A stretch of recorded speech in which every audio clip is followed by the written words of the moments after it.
성탄절을 앞두고 있는 여러분 우리에게 임마누엘의 축복이 함께 하시길 바랍니다. 갑자기 추워진 날씨로 인해 몸이 축축하고 움츠러들고 있지만 아기 예수 오심으로 인하여 우리의 영적인 생활은 더욱더 힘을 낼 수 있는 성도들 되시기 바랍니다.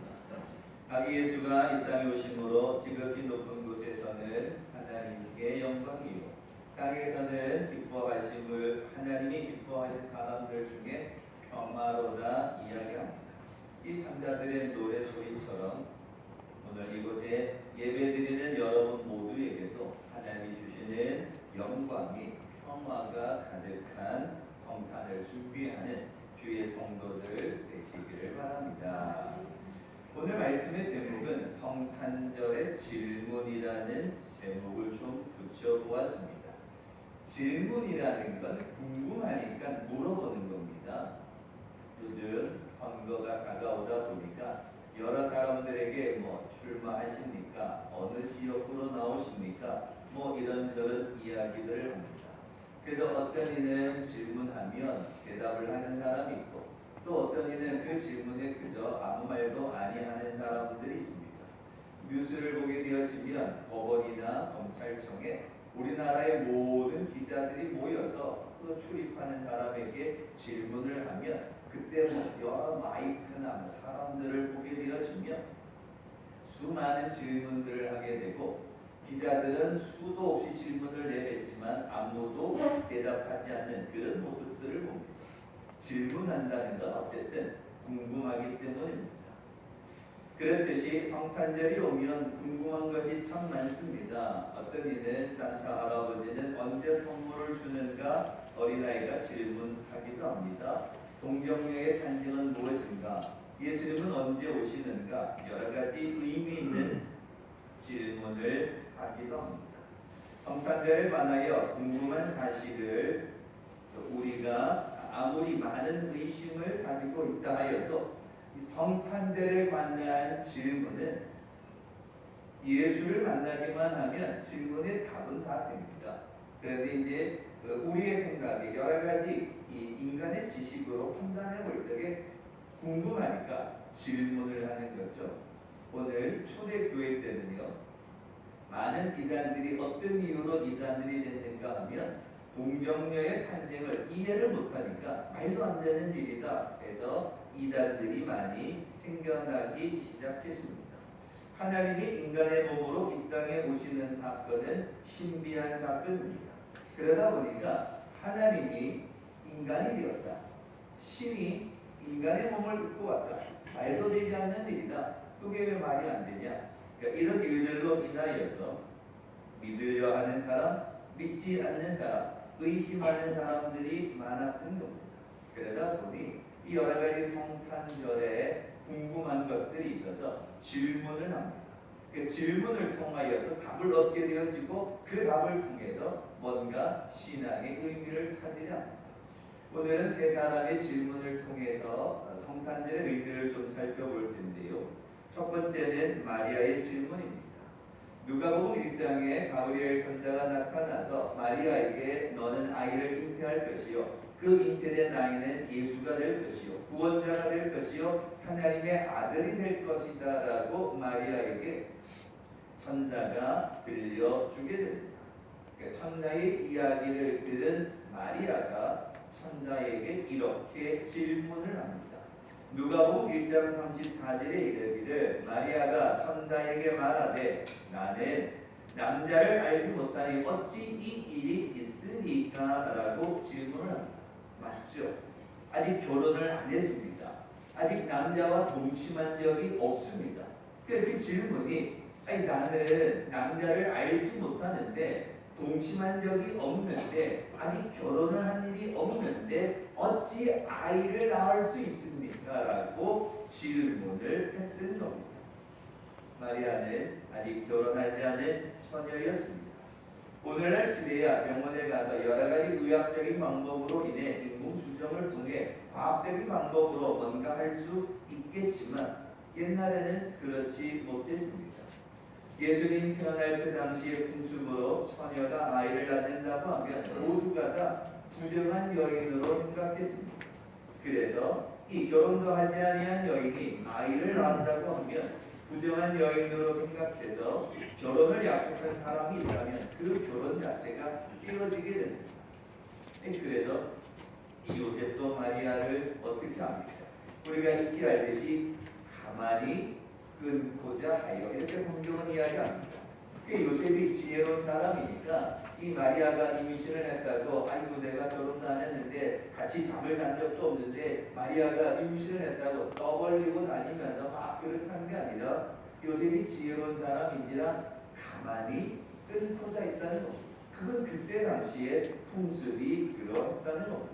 왜냐하면 요셉의 입장에서는 아직 결혼도 하지 않았는데 이 결혼할 마리아가 잉태하게 된다, 임신을 하게 된다, 말도 되지 않는 일이었기 때문입니다. 그래서 마리아가 천사에게 질문을 했던 겁니다. 나는 남자를 알지 못하는데 어찌 이런 일이 있습니까? 나는 남자와 잠을 잔 적이 없는데 어찌 아들을 낳을 수 있습니까?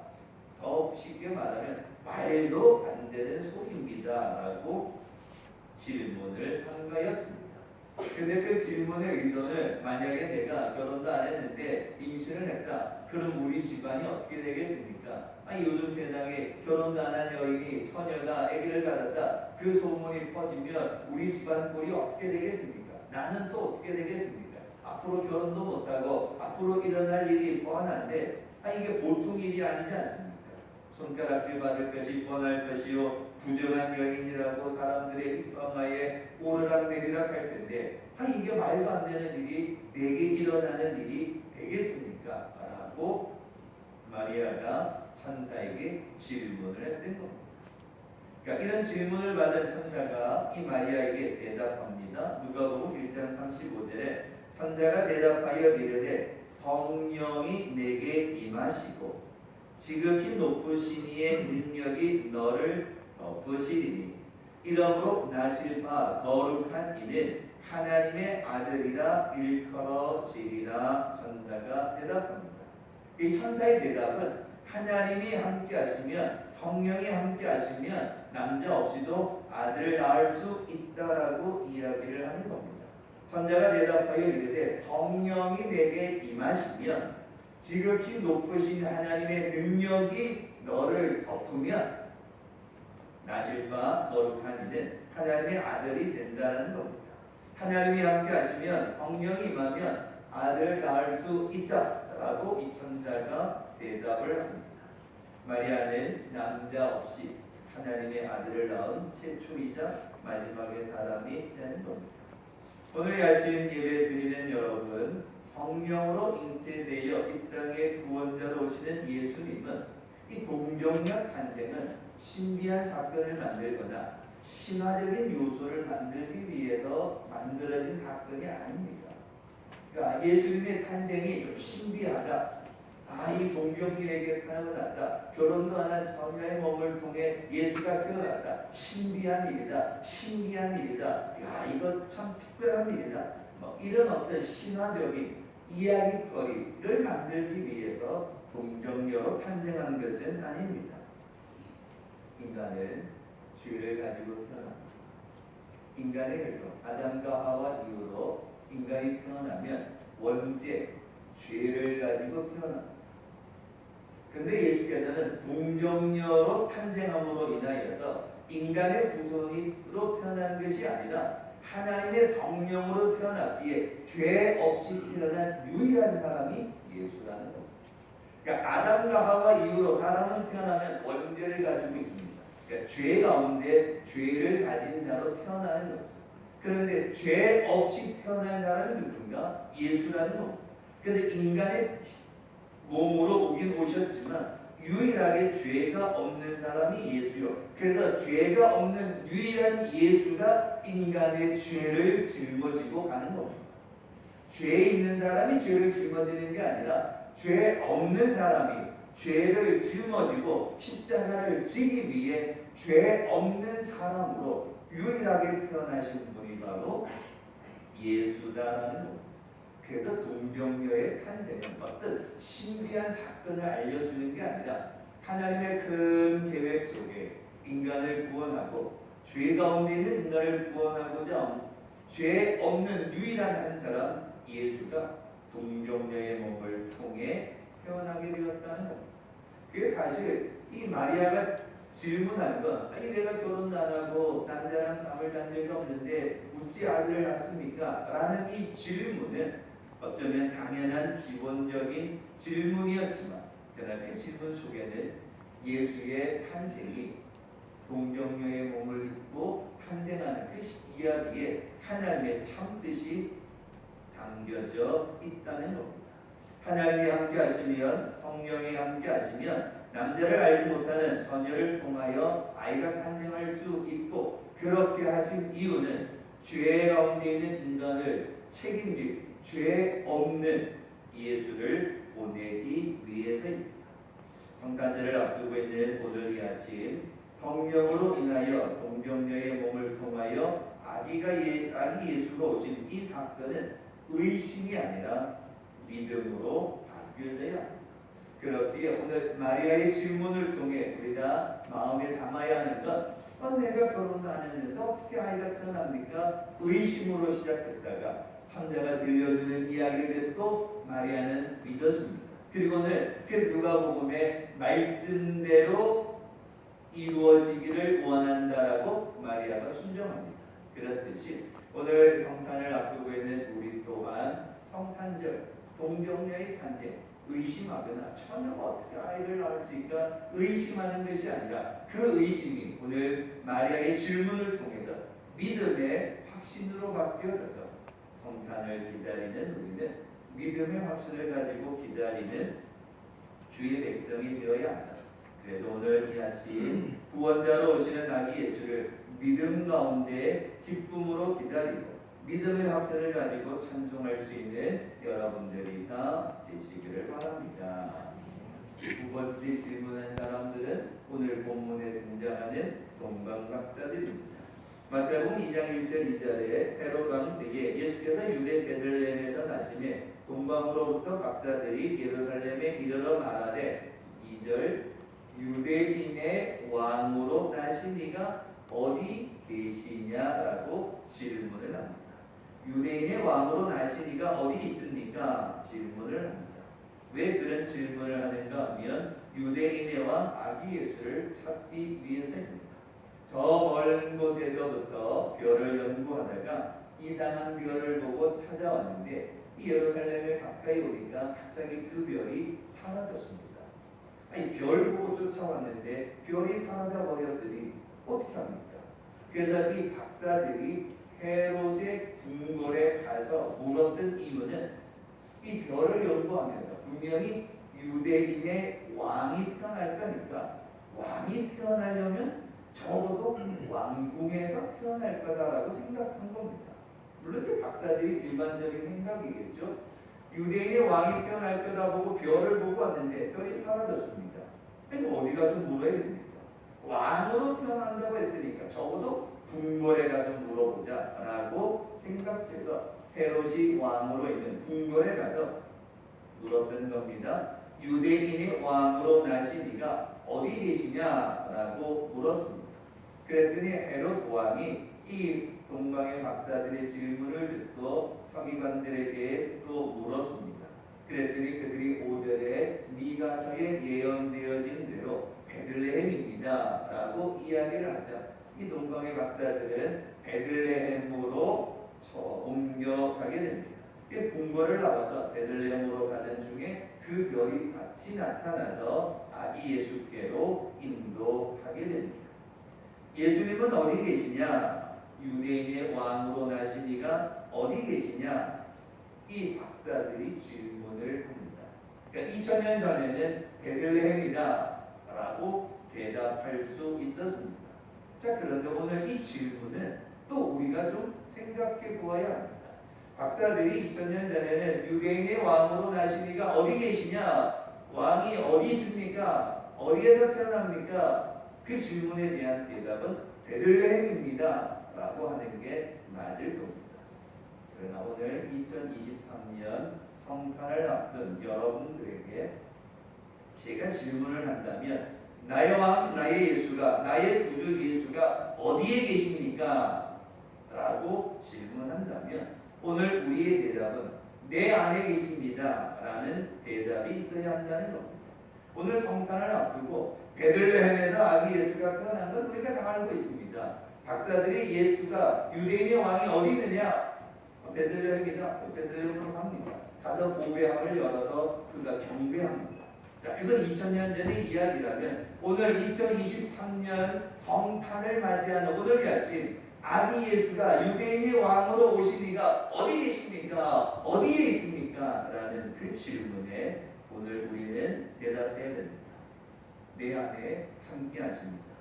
내 안에 예수가 계십니다. 내 안에 주님이 나와 함께 하고 있습니다. 라고 고백할 수 있어야 이 성탄을 맞이하는 참된 의미가 있어집니다.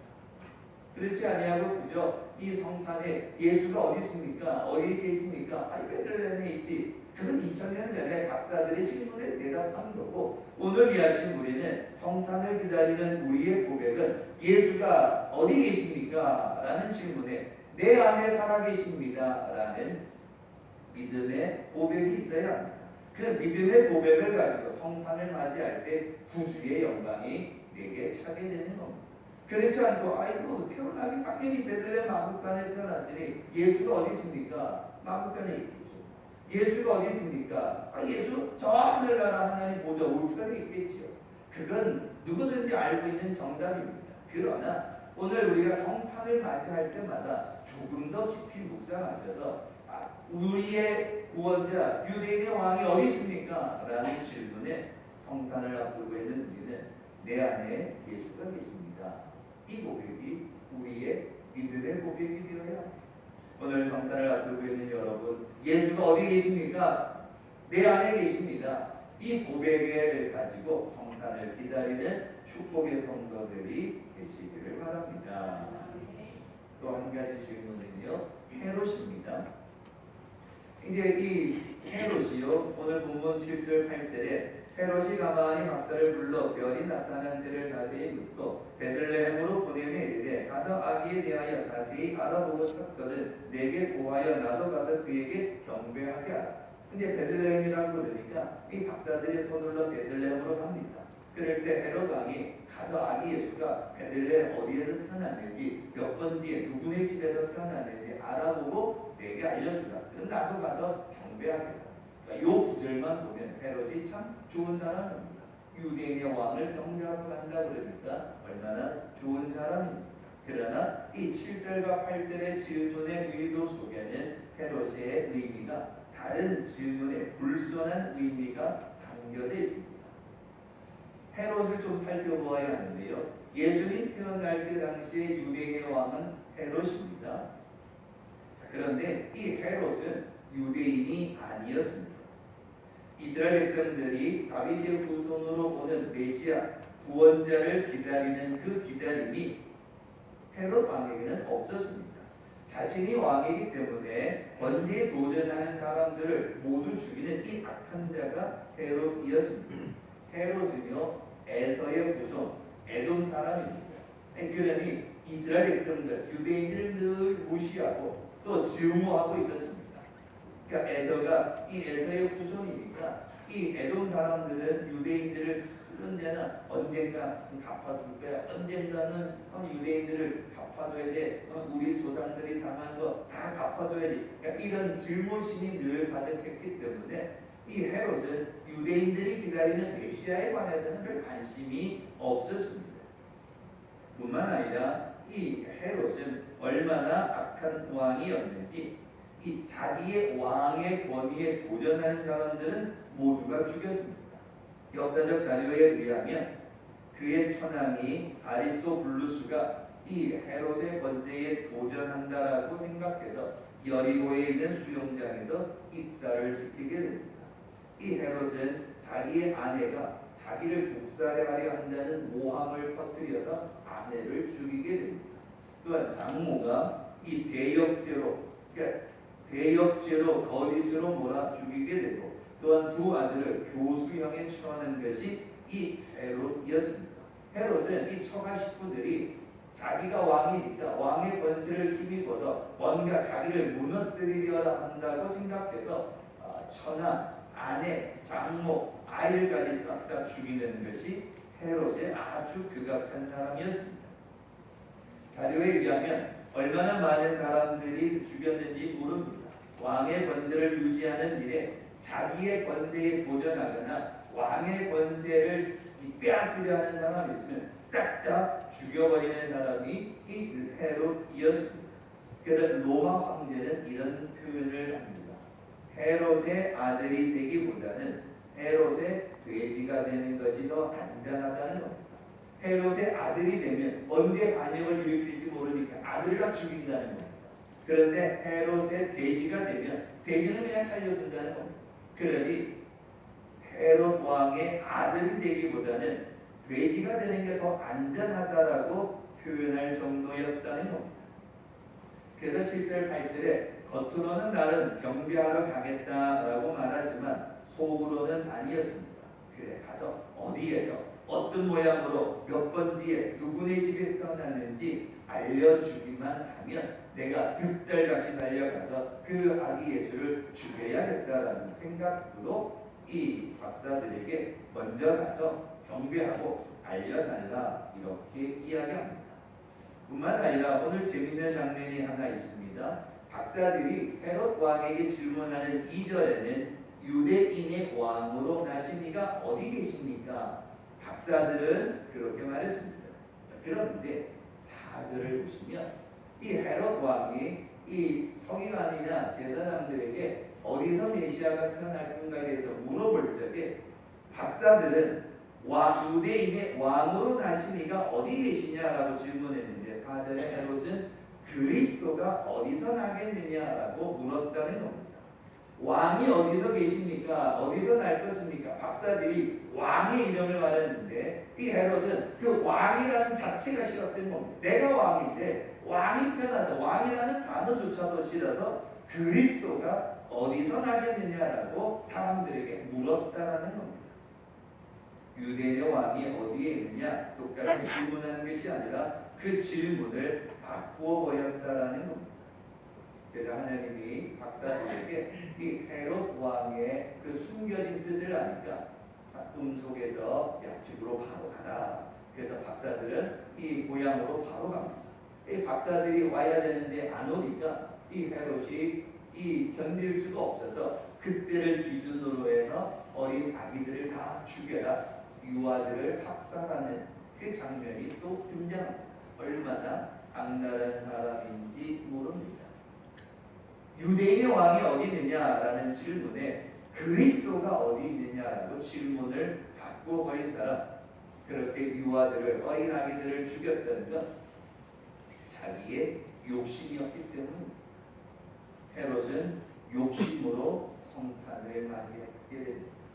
물론 나중에 그도 권자에서 물러나게 됩니다. 그래서 헤롯에게는 유대인의 왕 아기 예수가 태어난 것이 기쁨이 아니었습니다. 왜? 욕심으로 기다렸기 때문입니다. 이제 말씀을 맺으려 성도 여러분, 성탄절에는 질문이 많은 것은 신비로운 일이기 때문입니다. 분명한 것은 아기 예수가 성령으로 인하여 태어났고 유대인의 왕으로 그리스도로 이 땅의 진정한 구원자로 오셨습니다. 우리를 구원하기 위해 낮은 곳으로 오셨습니다. 그렇기에 우리는 성탄을 준비하면서 욕심으로 인해서 어리석은 질문을 하는 자 헤롯처럼 자기의 욕심으로 성탄을 맞이하는 자가 아니라 박사들처럼 마리아처럼 믿음으로 또 유대인의 왕으로 경배하는 마음으로 성탄을 기다려야 한다는 겁니다. 헤롯과 같이 자기의 욕심만을 위하여 기다리는 성탄이 아니라 세상의 풍조를 따라가는 성탄이 아니라 나의 구원자를 기다리는 정말로 나를 살리는 축복의 시간임을 알아서 우리는 그 기다림이 우리에게 참된 의미를 가져야 합니다. 마지막 설교를 마무리하면서 이런 질문을 하기로 합니다. 유대인의 왕이 어디 계시냐? 나의 구원자 메시아가 어디 계시냐? 사람으로 할 수 없는 이 일이 내가 결혼도 안 했는데 어찌 이런 일이 일어날 수 있습니까? 라는 그 질문에 오늘 우리는 어떤 대답하시겠습니까? 예수님이 내 안에 계시면, 예수가 내 안에 계시면, 구주가 내 안에 계시면 처녀가 잉태할 수 있을 것이요, 예수가 구주가 내 안에 있으면 죽은 자가 살아날 것이요, 구주가 내 안에 있으면 우리를 죄로부터 용서하여 주어서 거듭난 자가 되게 할 것이요, 구주가 내 안에 있으면 우리가 새로운 삶을 살아갈 수 있습니다. 구주가 내 안에 있습니다. 예수가 어디 있느냐? 라는 질문에 여러분 어떻게 대답하시겠습니까? 예수가 어디 있느냐? 라는 그 질문에 예수가 어디 계십니까? 라는 그 질문, 이 성탄을 앞두고 여러분에게 한다면 여러분은 뭐라고 대답하시겠습니까? 예수가 어디 계십니까? 성경에 있습니까? 예수가 어디에 있습니까? 하늘에 계십니까? 예수가 어디에 있습니까? 예수는 내 안에 계십니다. 그러니까 예수가, 구주가 내 안에 계시기 때문에 성탄의 기쁜 찬송이 울려나는 겁니다. 예수가 내 안에 계시니까 나를 살리는, 나를 구원하는 생명의 구원자가 내 안에 계시니까 우리가 기쁨으로 찬송하고 영광을 하나님께 돌려드리는 겁니다. 그러니까 그 찬송을 하나님이 기뻐 받으시는 거죠. 예수가 내 안에 없는데 그저 찬송한다? 그냥 그건 세상의 노래일 것입니다. 그러나 예수가 내 안에 살아계시고 예수가 내 안에 구주로 나와 함께 더불어 살아갈 때, 그때 우리의 찬송은 하늘의 영광이 될 것입니다. 우리에게 기쁨이 될 것입니다. 내일 성탄을 앞두고 있는 분들, 예수가 어디에 있습니까? 여러분은 어떤 대답으로 예수를 맞이하겠습니까?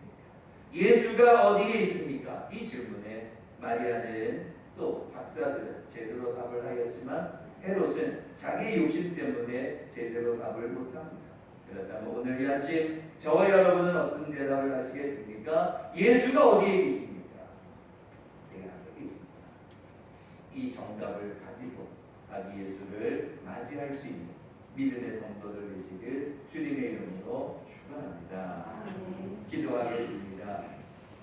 고마우신 아버지 하나님, 아기 예수가 어디 있는가, 나의 구원자가 어디 있는가 다시 한번 깨닫게 하셔서 성탄들을 맞이할 때마다 그러려니 하는 시간이 아니라 정말 내 안에 예수가 있음으로 인해 기쁨으로 찬송하게 하시고 찬양하게 하시고, 예수가 내 안에 있음으로 인하여 임마누엘 그 놀라운 은혜를 경험하는 성탄들 되기 원합니다. 예수가 어디에 계신가 늘 질문하게 하시고 그 질문에 대한 대답을 우리가 믿음의 고백을 할 수 있게 하셔서 예수님이 내 안에 계십니다, 내 안에 살아계십니다, 늘 고백할 수 있는 우리의 믿음 되게 인도하여 주시옵소서. 감사드리며 예수님의 이름으로 기도